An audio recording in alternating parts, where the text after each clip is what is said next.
നമ്മുടെ ഇന്നത്തെ ഈ കുഞ്ഞു വീഡിയോയിലേക്ക് എല്ലാവർക്കും സ്വാഗതം. ഇന്ന് നമ്മൾ ചീനച്ചട്ടി അപ്പമാണ് ഉണ്ടാക്കിയത്. പച്ചമുളക് ഇട്ടു, ഉള്ളി ഇട്ടു, ജീരകം ഇട്ടിട്ടുണ്ട്. അങ്ങനെയാണ് ഉണ്ടാക്കിയത്. നമ്മൾ തേങ്ങാ ചമ്മന്തി അരച്ചിട്ടുണ്ട്. ഉണക്കമുളക് ചുട്ടിട്ടാണ് അരച്ചത്.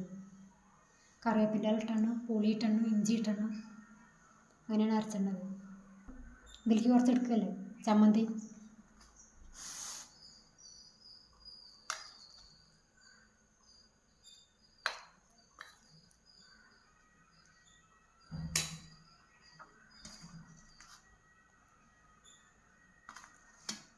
നിങ്ങളൊക്കെ കഴിച്ചോ? ഞാനിത് കഴിക്കട്ടെ.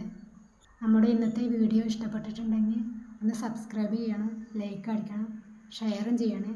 അപ്പോൾ നാളെ നമുക്ക് വീണ്ടും കണ്ടുമുട്ടാം.